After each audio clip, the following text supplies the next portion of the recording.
Guys, it's time to build a new project. The Ryft.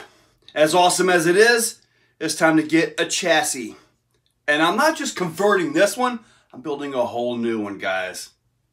Let's get this started. Take a look.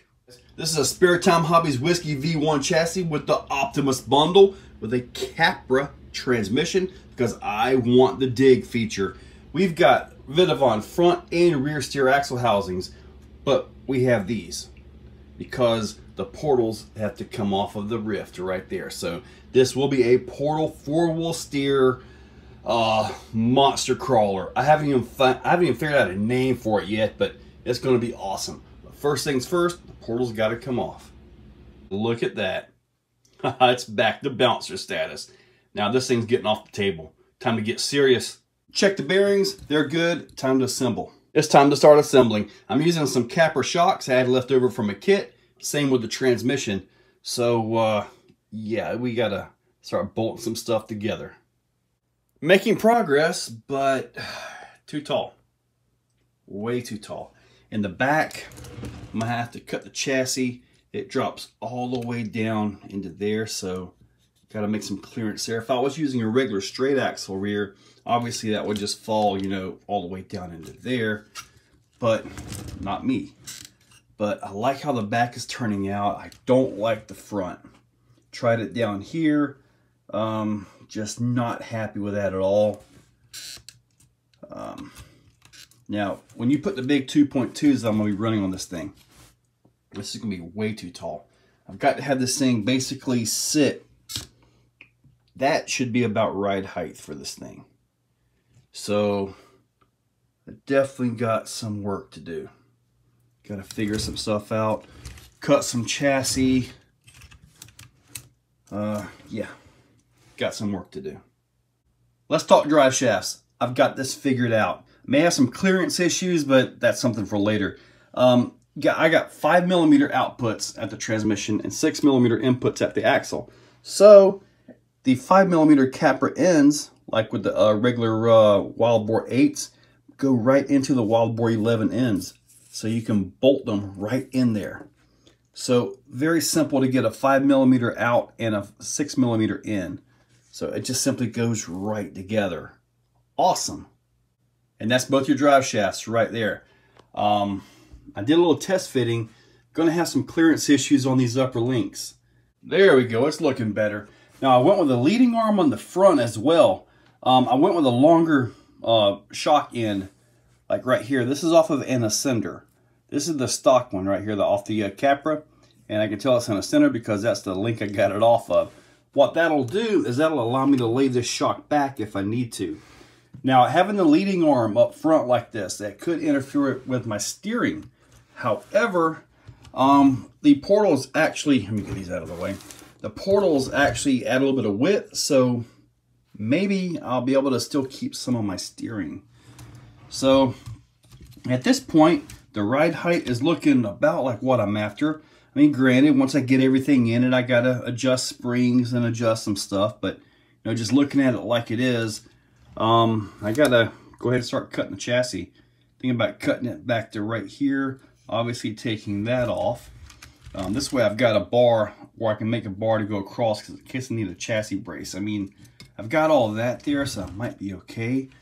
On the front, kind of the same thing, but probably going to cut it back to, I don't know, maybe right there. So I can get all my compression. I really, really want to get my compression on this thing. After some cutting and filing, I've got the chassis cut down. Now, watch this, guys. Look at that. That's what I want to see. And once I get the weight of everything in, whatever motor I end up with, I'm really not sure. Once I get the motor in there, get a battery up there, this thing should sit just about where I want it to be. Oh man, this thing is starting to get good. Well guys, this is about where we're going to leave it. Drive shafts, they were hitting really bad. I moved the rear links up to the upper hole, got clearance in the back. In the front, I had to do what I didn't want to do, is move them on the outboard of the chassis. However, it looks like they're going to work out fine. It's like right there, barely touching it on full compression. But everything is there. Really looking good. Actually touching the battery tray. But that's adjustable on this chassis. So I think it can really get down there. I'm liking this. It is turning out to be awesome. One more thing I want to do. I want to put some tires on it and test fit some bodies. Yeah, it's going to be getting tutus, guys.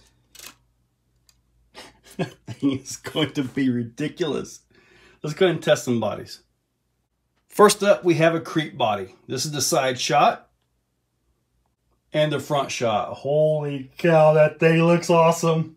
Yeah, holy cow. This is going to be awesome. Up next, we have a Proline Chevy body. I believe this is for the Proline 4x4 MT. I believe this is what it's for. This also looks good. Wow. And we have the J Concepts Tucked F250. He looks pretty darn good there. Wow, all these bodies look awesome on here. But you know, I think this one fits it a little bit better. I think this one fits it. I can do like the little crease there, like what I did on SV2. Bring that in to kind of have like some Lexan sliders there. Set it real close to the frame.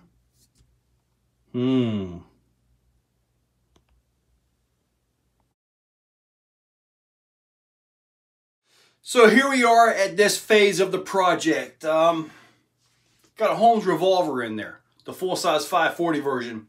I think I'm going to try a 1000 kV Holmes, full-size in it.